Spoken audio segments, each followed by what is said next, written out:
Hello students, I'm Prashta ma'am from Concepts Learning Classes, and this is the video from the series NCERT is simple. So NCERT is really simple, and we know that maths NCERT is important, but chemistry NCERT is much more important than the maths NCERT, definitely.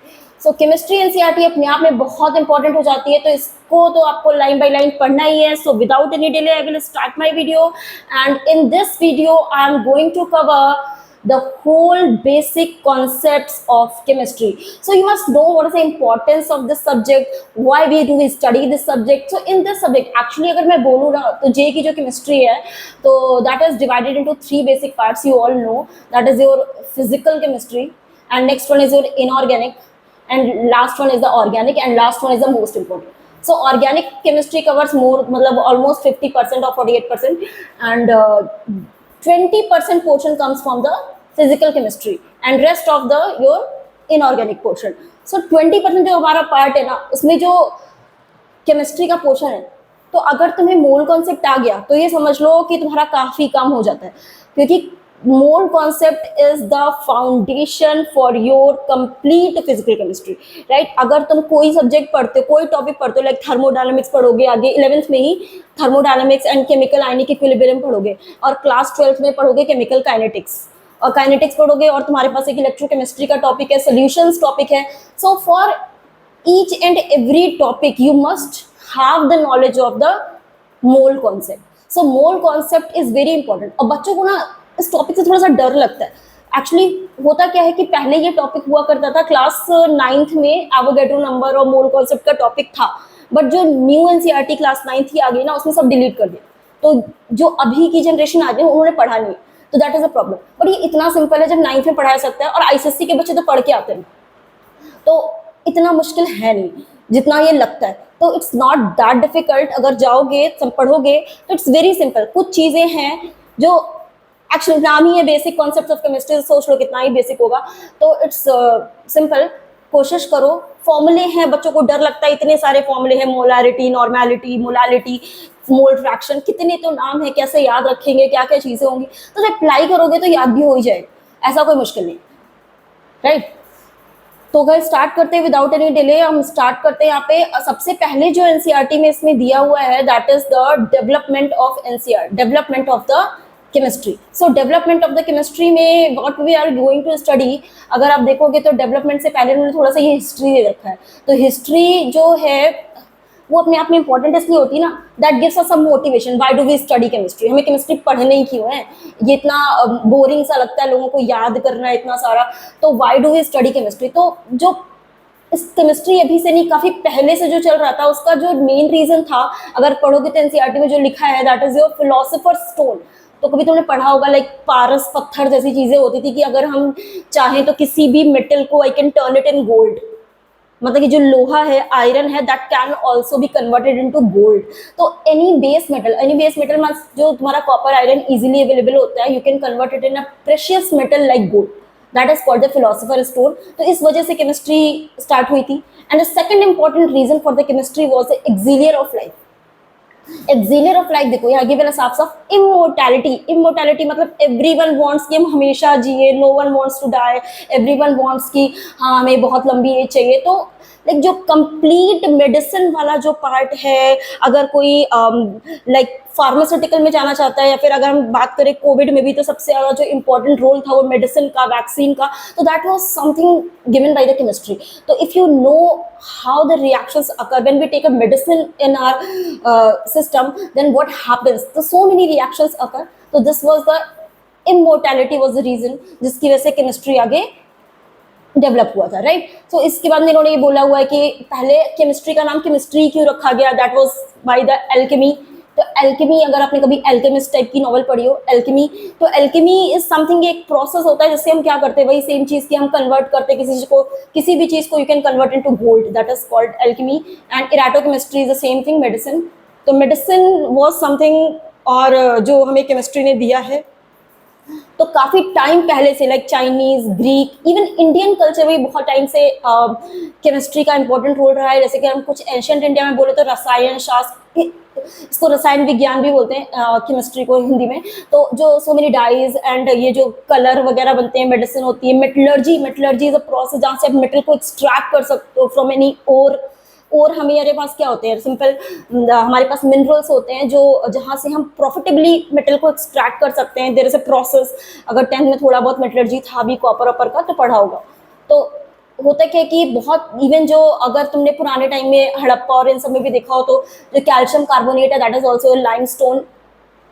ये सारी जो चीज़ें थी कैसे chemistry develop हुई, तो इसको एक बार रीड करने से होता क्या है ना कि you get some kind of motivation. मुझे तो पता नहीं मोटिवेशन इसी से ही मिलता है, बिकॉज जब मैं देखती हूँ कि ये चीज़ें पहले कैसे डेवलप हुई, लोगों ने क्या किया, और उसकी वजह से जब उन लोगों ने उस टाइम पे इस तरीके की चीज़ें बना दी तो आज भी चीज़ें डेवलप करना मुश्किल हो रहा है। तो आज के टाइम पे तो हमारे पास इतनी सारी मशीनरीज है, we can develop so many things, so and we are wasting our time in different different ways. So हमें अपनी चीज़ों को किस तरीके से यूटिलाइज करना चाहिए। तो I get some kind of motivation just by reading this, therefore मैं इसको पढ़ ही लेती हूँ हमेशा। तो यहाँ पे देखो ऋग्वेद में भी अगर हम देखेंगे तो ऋग्वेद में भी हमारे कौटिल्य का जो अर्थशास्त्र है उसमें भी इन्होंने सॉल्ट से सी निकालने की बात करी है कि कैसे सी सॉल्ट से सी निकाला गया है। तो मैं ये बोलूँगी एक बार एनसीईआरटी की बुक खोलो, साथ में थोड़ा थोड़े इंपॉर्टेंट पॉइंट्स को मार्कआउट करो, जैसे मैं बता रही हूँ उसको मार्कआउट करते जाओ, तो तुम्हें भी थोड़ा पता चलेगा कि क्या क्या चीज़ें होती है। जैसे चरक संहिता अगर तुम देखोगे तो ये बहुत इंपॉर्टेंट था। चरक संहिता में भी नाइट्रिक एसिड और सारी जो चीज़ें थी उस समय कैसे कैसे चीज़ें बनाई गई, तो एक बार रीड कर लेना। नागार्जुन देखो, नागार्जुन में लगता है कि वो साउथ इंडियन का कोई हीरो नहीं, it is Nagarjun was a great Indian scientist. ठीक है, इस तरह से बहुत सारे चक्रपाणी है ना, इन्होंने क्या बनाया था, पहले मर्क्यूरी सल्फाइड ये सारी चीज़ें बनी थी।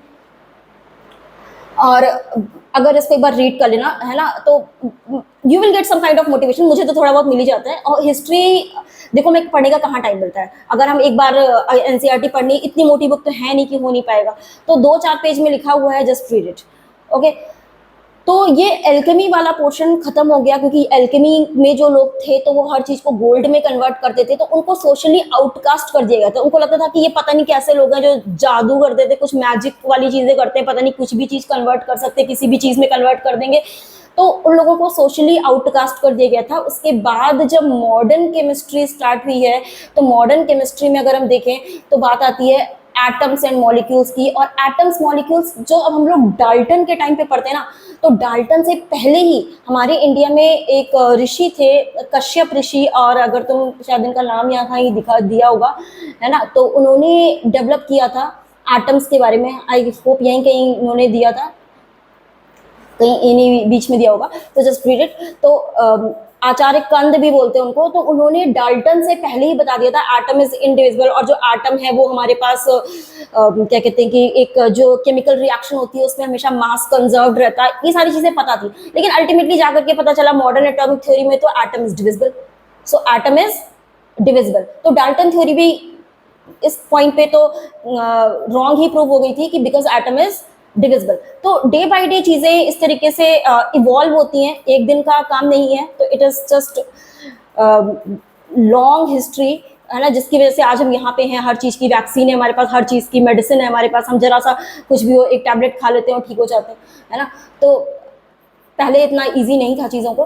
द इम्पोर्टेंस ऑफ केमिस्ट्री, तो we all know the importance of chemistry, because कोई भी नई डिजीज आती है तो सबसे पहली चीज़ आती है कि कैसे उसकी मेडिसिन निकाली जाए, राइट। तो कोई भी प्रॉब्लम आएगी तो आगे आगे कोई भी कहते हैं बायो वॉर होगा या कुछ भी होगा, तो chemistry plays a very very important role. तो अगर हम देखें तो इसमें कैंसर की भी जो मेडिसिन है सिस्प्लेटिन और टैक्सोल ये भी बनी हुई है, और ये जो AZT दिया हुआ है ये जिससे हमारे एड्स पेशेंट में यूज होता है, तो इसको एक बार पढ़ लेना, तो that will give you some kind of motivation and you will get कि हाँ हमें केमिस्ट्री क्यों पढ़नी चाहिए, इतना क्यों याद ही करना है।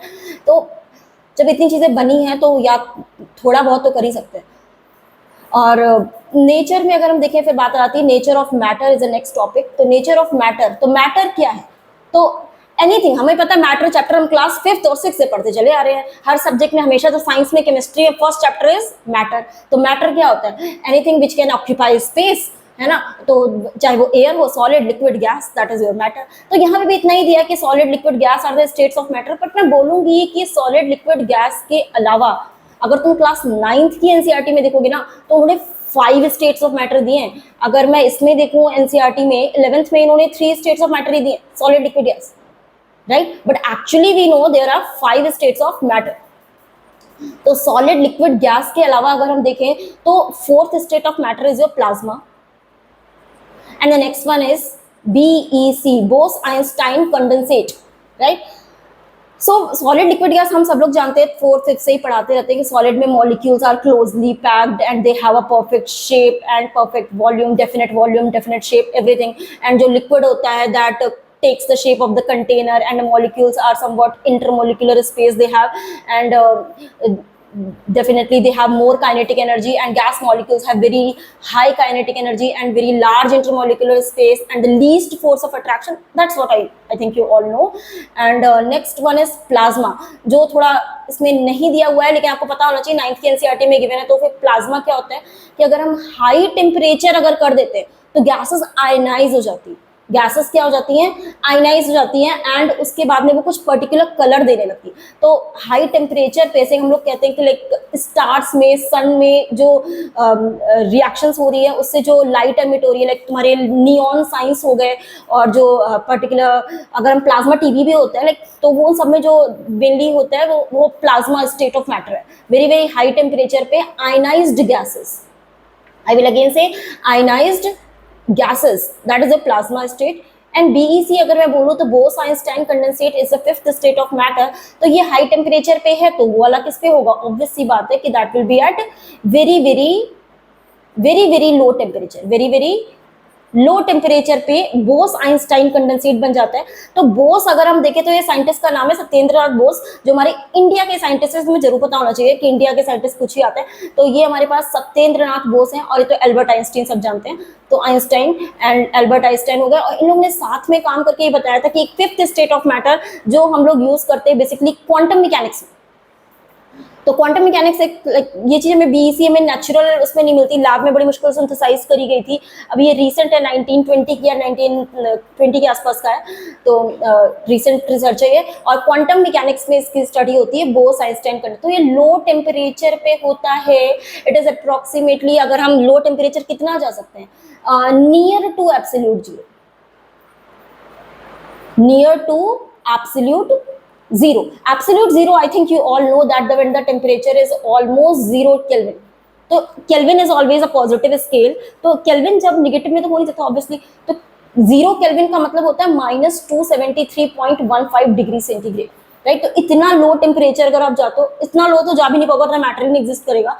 तो इसके नियर बाई भी अगर जाते हो तो भी क्या होगा, एक पर्टिकुलर स्टेट ऑफ मैटर होगा जो एक सिंगल मॉलिक्यूल के फॉर्म में आ जाएगा, that will be your BEC. That is not given in NCERT, but class 9th में एक उन्होंने नोट करके दिया है, वहां से देख सकते हो। फिर ये देखो सॉलिड, लिक्विड, गैस का शेप बना हुआ है, वो पढ़ लेना कि गैस जो होता है वो सारा वॉल्यूम, फुल वॉल्यूम ऑक्यूपाई कर लेता है, और हम इन सबको कन्वर्ट कर सकते हैं, इंटर कन्वर्ट कर सकते हैं। आई डोंट थिंक मुझे बताने की जरूरत है, सॉलिड से लिक्विड मेल्टिंग हो जाएगा, लिक्विड से गैस तुम्हारे पास फिर इवेपोरेशन या वेपराइजेशन हो जाएगा, ठीक है, सॉलिडिफिकेशन और condensation, that's what you know. फिर क्लासिफिकेशन ऑफ मैटर अगर हम देखें तो देखो ध्यान से समझना, जो मैटर है तो मैटर को you can classify, that is also the class 9th topic. तो मैटर को अगर हम देखें तो ये हम बार बार मैटर पढ़ते हैं, तो 2 पार्ट में क्लासिफाई कर सकते हैं। एक हमारे पास क्या होता है, प्योर सब्सटेंस और एक इम्प्योर सब्सटेंस। तो जो प्योर सब्सटेंस होते हैं they are your elements and compounds, और जो इम्प्योर सब्सटेंस होते हैं they are mixture. Why mixture are impure? Because mixtures जो होते हैं ना, उसमें हम सपोज तुमने सॉल्ट वाटर का मिक्सचर बनाया तो तुम उसको किसी भी रेशियो में ऐड कर सकते हो, कोई कम सॉल्ट ऐड कर सकता है, कोई ज्यादा सॉल्ट ऐड कर सकता है, तो they can be mixed in any ratio, therefore they are impure. यहाँ पे इन्होंने ये प्योर सब्सटेंसेस में लिखा हुआ है, तो मैं मिक्सचर बता रही थी। तो मिक्सचर में हम क्या कर सकते हैं, इसको एनी रेशियो में ऐड कर सकते हैं, किसी भी रेशियो में ऐड कर सकते हैं, therefore they are called mixture. तो मिक्सचर आर इम्प्योर सब्सटेंसेस। और प्योर सब्सटेंस जो होते हैं उसमें हम we can not add in any ratio, मतलब कि हमारे पास 2 पार्ट है, एलिमेंट्स एंड कंपाउंड्स। तो compounds have the fixed ratio, for example H2O water है, तो H2O वाटर है, HO2 नहीं हो सकता। तो you will study that thing in the chemical bonding part, कि कैसे एटम्स जो होते हैं वो आपस में कंबाइन करके एक पर्टिकुलर मॉलिक्यूल टाइप का बना लेते हैं, और मॉलिक्यूल अपने आप में इतना स्टेबल होता है कि वो कभी भी इस तरीके से किसी और फॉर्म में एग्जिस्ट नहीं करेगा, वो हमेशा एक फिक्स रेशियो में ही एग्जिस्ट करेगा। That is your compound, right. तो I think you all know, because ये भी क्लास 6, 7th, 8th में पढ़ा देते हैं। तो मिक्सचर में भी हमारे पास होमोजीनियस, हेट्रोजीनियस, जैसे कि अगर मैं बोलूँ salt water is homogeneous, salt plus water is homogeneous, और सैंड वाटर अगर ले लोगे, सैंड प्लस वाटर, तो ये सब क्या हो जाएगा, हेट्रोजीनियस मिक्सचर हो जाएगा, क्योंकि वो यूनिफॉर्मली मिक्स जो हो जाता है वो होमोजीनियस है, और जो नीचे सेटल हो गया या नॉन यूनिफॉर्म मिक्सचर सा हो रहा है तो वो सब हेट्रोजीनियस मिक्सचर हो जाते हैं, राइट। तो इस तरीके से सारी चीजें क्लास 8th 9th की हैं, पुराने क्लासेस की। और मिक्सचर के संग, यानी कि जो मिक्सचर के संग सबसे इंपॉर्टेंट चीज क्या होती है ना, you can separate its components by the physical methods. You can separate it, मतलब कि तुम उसको चाहो तो छान लो, लाइक फिल्ट्रेशन कर दो उसका, या सेपरेटिंग फनल लगा दो, या फिर उसमें डिस्टिलेशन कर दो, है ना। उसमें क्या हो जाएगा, एक चीज बॉइलिंग पॉइंट के बेसिस पे यू कैन सेपरेट। तो they are fractional crystallization, they are so many methods you can separate the mixture. But जो कंपाउंड्स हैं they can not get separated. जैसे कि मैं सोचूं कि ये वाटर में से, मेरे पास एक ग्लास वाटर रखा हुआ है, मैं इसमें से हाइड्रोजन ऑक्सीजन को अलग कर दूं, क्या मैं इसमें से हाइड्रोजन ऑक्सीजन को अलग कर सकती हूँ?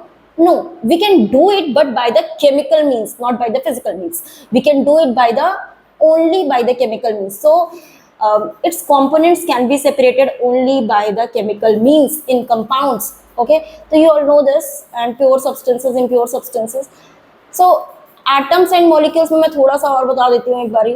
तो एटम्स में जैसे अगर हम देखें, जो कहते हैं एटम्स के नॉट एग्जिस्ट इंडिपेंडेंटली, तो अगर मैं एलिमेंट बोलूँ तो एलिमेंट में क्या होते हैं, atoms atoms atoms. For example मैंने आयरन का एलिमेंट ले लिया, तो इसमें सारे क्या होंगे, iron iron iron, therefore it is a pure substance. अगर तुम कंपाउंड ले लेते हो, if you are taking a compound, suppose water, तो यहाँ पे सारे मॉलिक्यूल्स मॉलिक्यूल्स मॉलिक्यूल्स होंगे, सारे क्या होंगे, H2O H2O H2O, सारे H2O होंगे।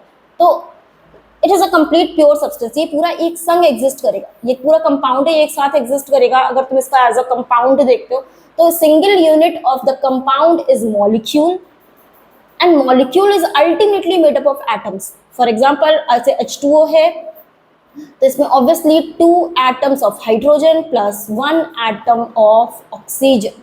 So hydrogen oxygen cannot exist independently as an atom, so they will form a particular bond and after that they will exist as a molecule, right? तो भी चीज same चीज लिखी हुई है यहाँ पे। अगर तुम देखोगे तो ये कंपाउंड मिक्सचर सारी चीजें पढ़ लेना, सिंपल सिंपल लैंग्वेज में सब चीजें गिवन है। After that the thing is the properties of matter. तो केमिस्ट्री में हम यही पढ़ते ही हैं कि प्रिपरेशन पढ़ लो, उसकी प्रॉपर्टीज पढ़ लो, फिजिकल प्रॉपर्टीज क्या है, केमिकल प्रॉपर्टीज क्या है। तो we all know that physical properties क्या होती है, अपीयरेंस होती है, उसकी शक्ल कैसी दिखती है, लाइक उसका कलर क्या है, ऑर्डर क्या है, melting point, boiling point, density, ये सब क्या होती है, physical properties. But chemical properties क्या होती है ना, कि how it is going to react, कि वो बाकी अदर एसिड बेस के संग वो रिएक्ट कैसे कर रहा है।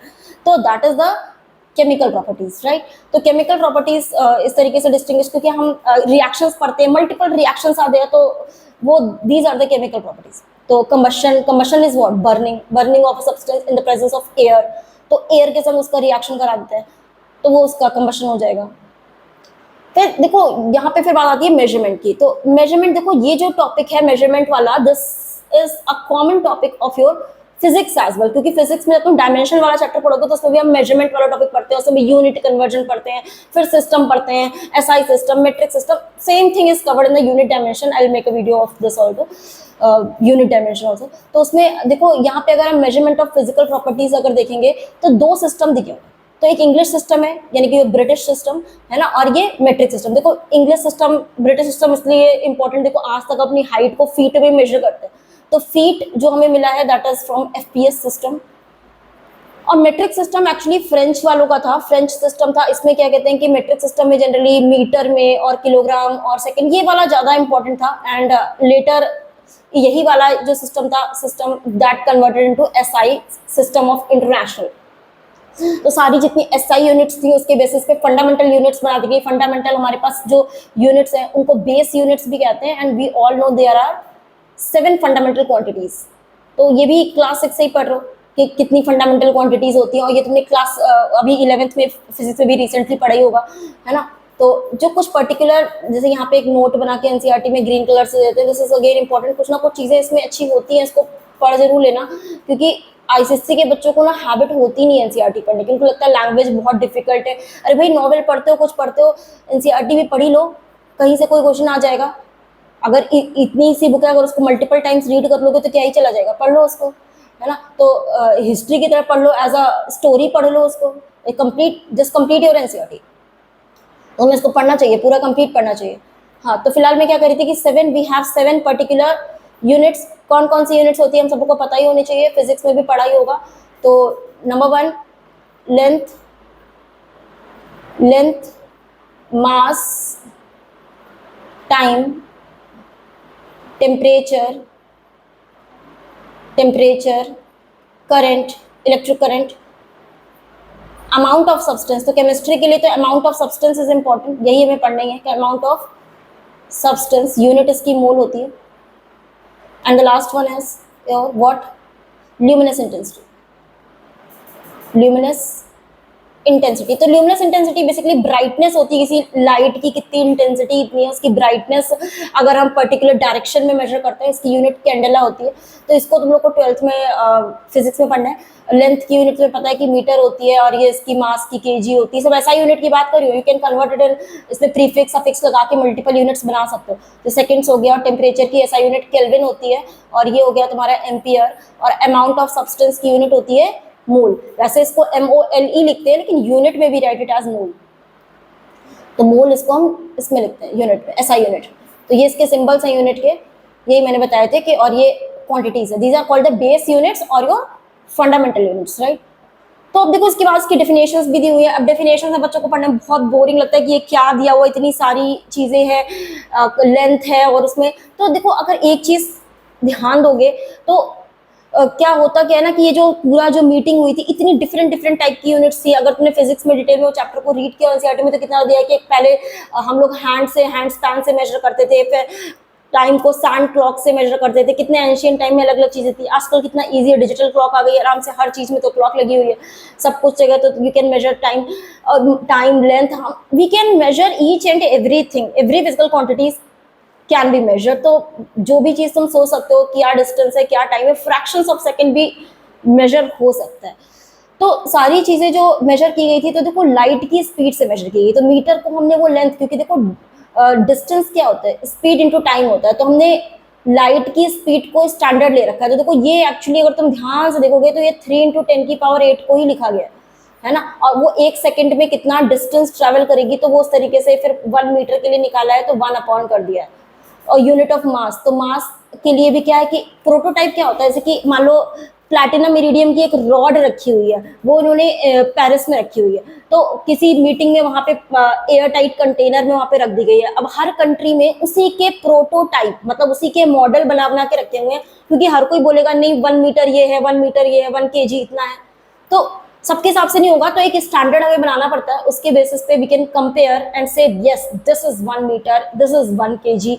तो according to that you can define the unit. Next time, तो टाइम का देखो यहाँ पे एक एलिमेंट है that is very important, caesium 133, ये वाला जो एटम है, तो इसका बेसिकली हम लोग ऑसिलेशंस और फ्रीक्वेंसीज के हिसाब से 1 सेकंड को डिफाइन किया गया है। एम्पियर को देखो अगेन तुम्हारे पास इसी से इन्होंने प्लैंक कांस्टेंट से डिफाइन किया है। तो कभी कभी होता क्या है कि असर्शन रीजन में बहुत ही बेकार सा एक स्टेटमेंट बना करके ये लोग पूछ लेते हैं जेईई मेंस में, तो एक बार पढ़ लो, है ना। जैसे कि ये मोल क्या होता है, मोल हमारे पास क्या होता है, मास अपॉन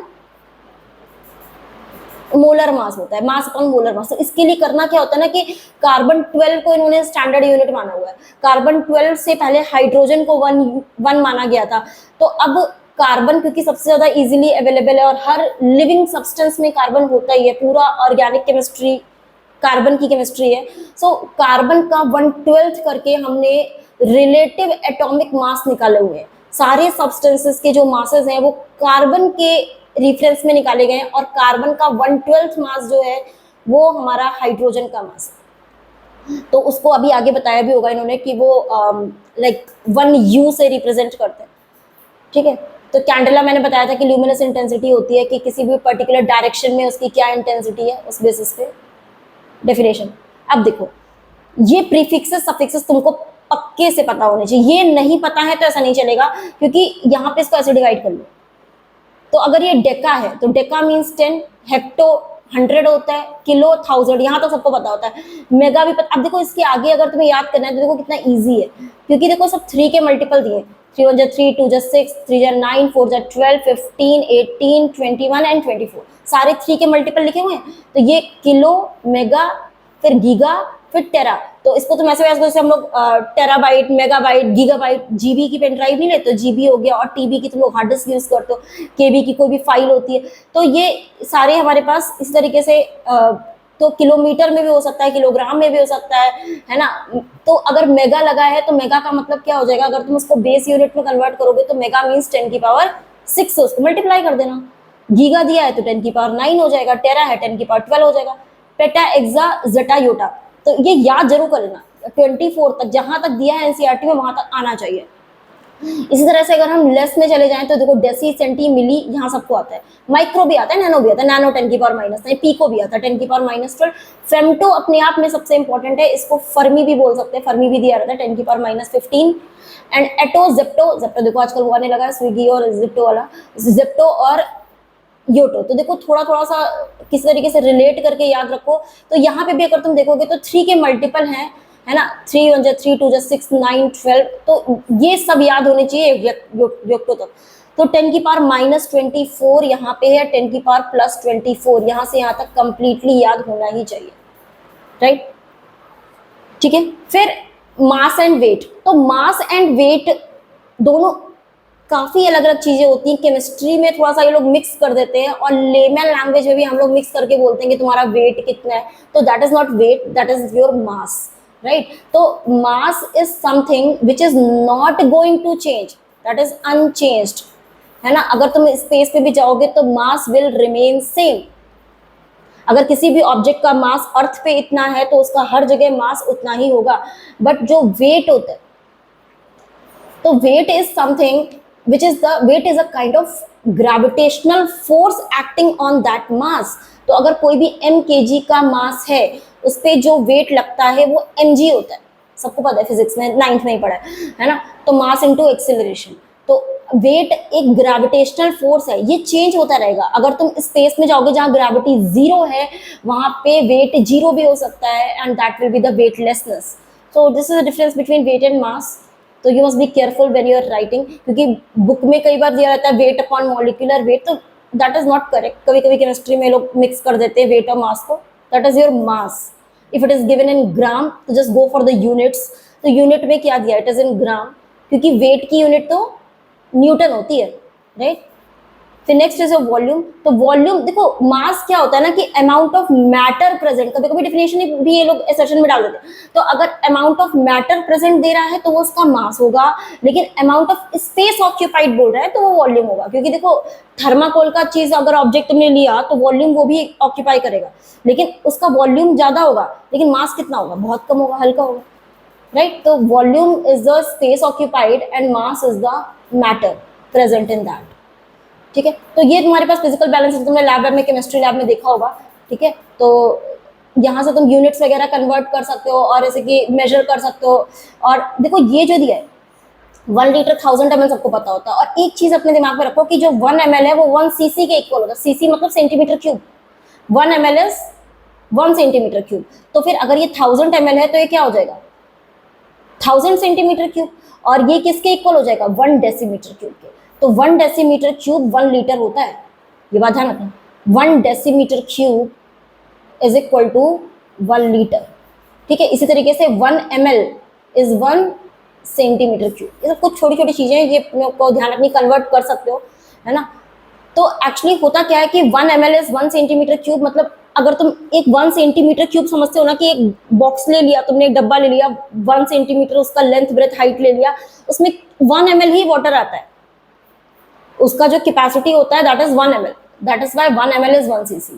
तो उसमें जैसे कि अगर हम बोले 1 मीटर क्यूब, तो 1 मीटर क्यूब का मतलब क्या होता है कि एक बॉक्स तुमने ले लिया, एक क्यूब ले लिया जिसका लेंथ ब्रेथ हाइट 1 1 1 है, तो दैट इज 1 मीटर क्यूब। उसमें कितना लीटर पानी आएगा? 1000 लीटर। तो 1 मीटर क्यूब इज 1000 लीटर। ठीक है, तो ये बहुत सारी मेजर करने की डिवाइसेस अगर लैब में देखोगे तुम डेफिनेटली ब्यूरेट, पिपेट, और ये तुम्हारे पास मेजरिंग सिलेंडर होता है, ग्रेजुएटेड सिलेंडर्स में रीडिंग्स बनी होती हैं, है ना, ये वॉल्यूमेट्रिक फ्लास्क है। तो इसके बेसिस पे हम लोग क्या कर सकते हैं कि वॉल्यूम को मेजर कर सकते हैं। वॉल्यूम जो कंटेनर का ही शेप ले लेता है, ठीक, तो you can measure the volume every time. आगे डेंसिटी है, जब तुम्हें मास पता है, वॉल्यूम पता है, दोनों को डिवाइड कर दोगे, you will get a very very important property, that is the density. अब देखो डेंसिटी अपने आप में कुछ अलग ही प्रॉपर्टी है, वो इंट्रिंसिक प्रॉपर्टी हो गई। क्यों? क्योंकि डेंसिटी इज समथिंग, जैसे कि अगर तुमने एक ड्रॉप पानी लिया उसका मास अलग होगा। एक ड्रॉप पानी लिया, राइट, मैंने, तो उसका मास भी अलग होगा, वॉल्यूम भी अलग होगा, लेकिन उसकी जो डेंसिटी है ना, डेंसिटी कितनी होगी? 1 ग्राम पर सेंटीमीटर क्यूब। तो अगर तुमने एक बकेट पानी भी ले लिया ना, इतना सारा पानी, तो उसका मास ज्यादा हो जाएगा, वॉल्यूम भी ज्यादा हो जाएगा, लेकिन डेंसिटी वही रहती है, क्योंकि मास अपॉन वॉल्यूम है ना। तो डेंसिटी हमेशा एक ड्रॉप की और बल्क की सेम ही रहती है। तो डेंसिटी हमें बेसिकली ये बताती है कि उसमें पर सेंटीमीटर क्यूब या पर यूनिट वॉल्यूम कितना मास है। तो अगर तुमने 1 लीटर वाटर लिया है और 1 लीटर तुमने क्या ले लिया? मर्करी ले लिया, तो ऑब्वियसली मर्करी बहुत ज़्यादा डेंस हो जाएगा। या 1 लीटर ऑयल ले लिया तो ऑयल ज़्यादा डेंस हो जाएगा, राइट। उस तरीके से तुम निकाल सकते हो। फिर आगे टेम्परेचर है। टेम्परेचर तुम्हें पता है कि क्या कहते हैं कि इसकी एसआई यूनिट क्या होती है? केल्विन होती है। बाकी की जो 3 ज़्यादा यूज होने वाली यूनिट्स है वो भी तुम्हें पता है कि डिग्री सेंटीग्रेड होती है, डिग्री फ़ारेनहाइट होती है, केल्विन होती है। You can inter convert these things. और यहाँ पे मैं एक बार छोटी सी चीज़ बता देती हूँ, जैसे कि यहाँ बना भी हुआ है, नहीं तो मैं इधर बताती हूँ, है ना, कि अगर मैं देखूँ ध्यान से तो इसमें 3 ऐसा बताती हूँ, डिग्री सेंटीग्रेड है और ये डिग्री फ़ारेनहाइट है और ये केल्विन है। तो डिग्री सेंटीग्रेड में भी जैसे मेरे पास आइस पॉइंट है और ये स्टीम पॉइंट, तो यहाँ पे ice point, steam point, ice point, steam point, right. तो वाटर का आइस पॉइंट और स्टीम पॉइंट तो सेम ही रहने वाला है। तुम चाहे कोई स्केल बना लो, अगर तुमने ये इसमें देखा आइस पॉइंट क्या है 0 डिग्री सेंटीग्रेड और यहाँ पे क्या है स्टीम पॉइंट 100 डिग्री सेंटीग्रेड, तो 0 डिग्री सेंटीग्रेड पे वाटर क्या होता है? आइस बन जाता है, और 100 के ऊपर जाएगा तो वो स्टीम बनेगा। और इसमें कितने डिवीजन लिए थे इन्होंने? 100 डिविजन्स। तो फ़ारेनहाइट में कितने डिवीजन है? फ़ारेनहाइट में 180 डिवीजन, 180 डिवीजन। सेम थिंग तुम्हें फिजिक्स में भी करनी है, ये कॉमन टॉपिक एकदम, है ना। और ये देखो इसका जो ये वाला पॉइंट होता है ये 212, क्योंकि इसमें 180 डिवीजन है। ये यहाँ से 32 से स्टार्ट होगा, 32 प्लस 180 कर लो, 212 आ जाएगा। और ये इससे 273 ज़्यादा होता है, तो एक्यूरेटली लिखो तो 273.15 लिख सकते हो, इसको 373.15 लिख सकते हो। तो केल्विन तो सिंपल है, केल्विन को तो तुम क्या लिख सकते हो? केल्विन इज कन्वर्ट करना है तो सेंटीग्रेड में 273.15 ऐड कर दोगे तो you will get the kelvin data. तो 273.15 ऐड करके हमें केल्विन मिल जाएगा। लेकिन अगर तुम इसमें देखो फ़ारेनहाइट को डिग्री सेंटीग्रेड में कैसे कन्वर्ट करो, तो सिंपल तरीका बताते हो। इसका एक पर्टिकुलर फिक्स पॉइंट सी में लेते हैं, इसका एफ ले लेते हैं और इसका के ले लेते हैं। तो इसमें अगर हम स्टार्टिंग पॉइंट से अगर इसका डिफरेंस देखें तो क्या हो जाएगा? c माइनस 0/100, और इसमें क्या हो जाएगा? f माइनस 32/180, और इसमें क्या हो जाएगा? k माइनस, मैं इसको 273 ले लेती हूँ, अपॉन 100, क्योंकि इसमें भी 100 डिविजन होते हैं, राइट। तो देखो यहाँ से क्या होगा कि तुम कोई भी रिलेशन निकाल सकते हो, इसको सिंप्लीफाई करो लीनियर इक्वेशन की तरह। तो c/100 is equal to f minus 32/180। तो यहाँ से वैल्यू क्या आ जाएगी? ये 0 0 गया, और यहाँ से आ जाएगा हमारे पास क्या आ जाएगा? c अपॉन, यहाँ से और रिड्यूस कर देती हूँ मैं, 2 5 ज़ा 10 और 2 9 ज़ा 18। तो c upon 5 is equal to f minus 32/9। This is the relationship between centigrade and Fahrenheit. You can calculate. अगर तुम कोई अपनी एक स्केल बना जाओ, सपोज मैं एक अपराजिता स्केल बना दूँ, तो अपराजिता स्केल में मैं कितने भी डिवीजन रख दूँ तो मैं वहां पे भी क्या करूंगी, लेकिन वाटर का तो मैं कुछ फिक्स कर दूं। सपोज मैंने 800 फिक्स कर दिया और ये मैंने अपराजिता ले लिया और यहाँ पे कोई भी इसका स्टीम पॉइंट ले लिया, तो मुझे उसको कंपेयर करके बताना पड़ेगा कि वो सेल्सियस में किसके इक्वल। तो वही डिफरेंस लेके डिवीजन से डिवाइड कर दोगे। तो देखो जो मैंने यहाँ तरीका बताया ना, बस उसको ध्यान रखो कि तुम्हें जो डिफरेंस लेना है और उसको उसके नंबर ऑफ डिवीजन से डिवाइड करना है, तो वो तुम्हारे पास हमेशा क्या दे देगा? किसी भी में भी रिलेशन दे देगा, ठीक है। अगर तुम केल्विन से देखोगे तो केल्विन में देखो ये कट गया, और केल्विन इज इक्वल टू देखो डिराइव हो गया कि 273 क्यों ऐड करते हैं। समझ गए होगे? तो फिर समझ ही गए होगे, है ना। तो you can derive the relationship between kelvin, Celsius, Fahrenheit, सब में रिलेशन निकाल सकते हो। आगे आती है बात, लास्ट टॉपिक इसमें कवर करती हूँ, like uncertainty in measurement.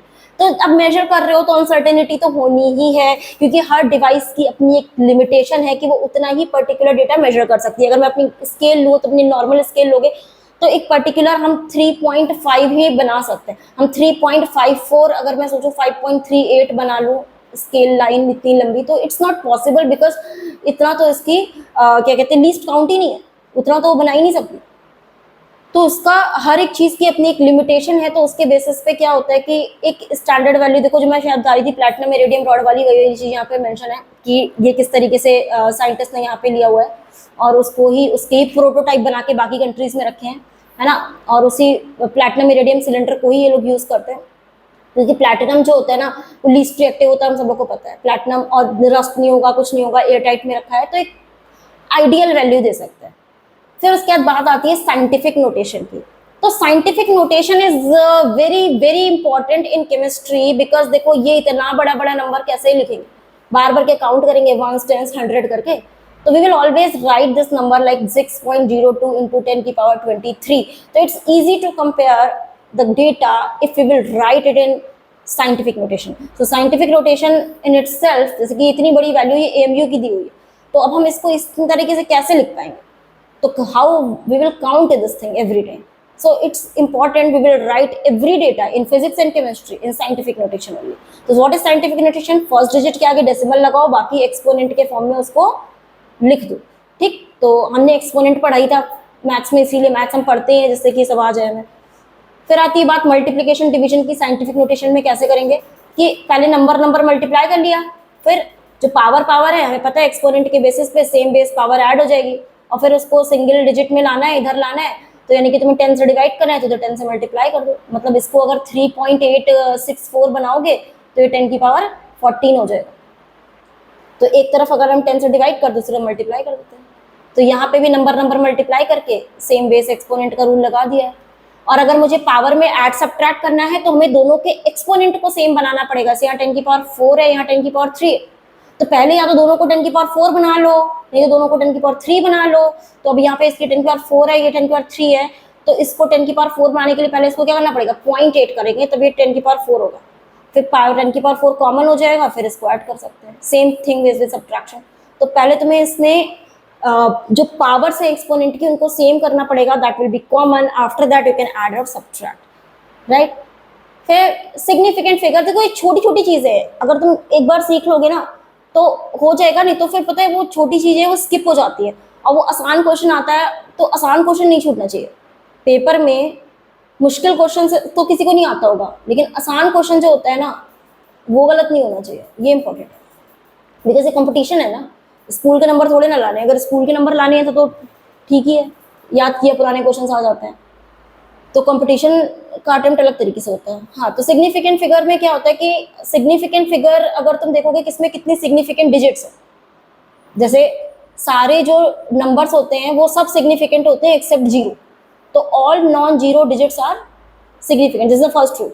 Second point is 0 preceding this, मतलब कि अगर यहाँ पे लिखा है 0.03, जो प्रीसीडिंग 0 होते हैं वो इनसिग्निफिकेंट होते हैं, तो 1 significant figure is there, right. Zeros between 2 non zero, जैसे मैंने 105 लिख दिया, अब ये 0 सिग्निफिकेंट हो गया तो 3 सिग्निफिकेंट डिजिट्स बन गई इसमें। तो अगर ये 0 पहले आ जाता है ना, 0.0105 लिखा होता तो ये 0 इनसिग्निफिकेंट हो जाता, राइट।